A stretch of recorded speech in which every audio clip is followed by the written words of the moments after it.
I approach this film with extreme caution because if you've been here with me for a while, then you know I don't think much of Tyler Perry as a writer. And in saying that, I want to make it clear that I happen to think he's a rather serviceable director and an amazing producer. But again, where he really struggles is in the writing department. And because of that, a lot of his films fall flat, narratively speaking, and that happens to be why I hate most of them. But I'm happy to say that this film was a little different.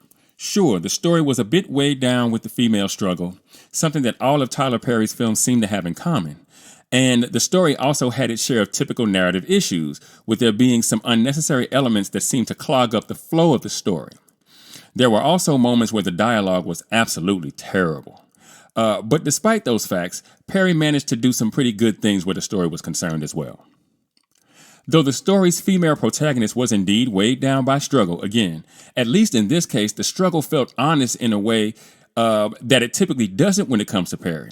He usually forces the struggle upon his female characters for the sake of drama, wherein here, each struggle felt more like the result of a previous struggle, something that was both exacerbating and inevitable. The acting here from the entirety of the cast was just okay, as was the directing and the writing. Though the twist at the movie's climax was actually fairly smartly conceived and fairly decently executed with some measure of competence, which went a long way with me, as unfortunately it's not something I've come to expect from Perry in his work.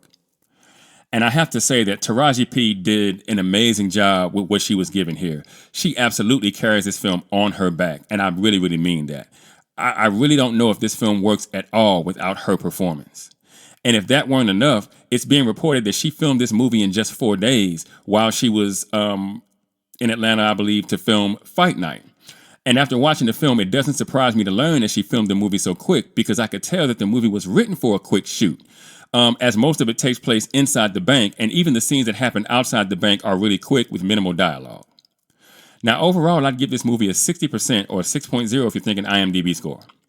Look, despite how I feel about Tyler Perry's work, I really admire him overall as a filmmaker.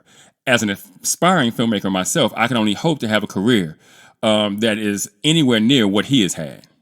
Also, I love the fact that he keeps black actors working consistently. I'm not talking about the top tier ones. I'm talking about the ones 2 or 3 levels below. They're able to kind of eke out a career because Tyler Perry will consistently hire them to work.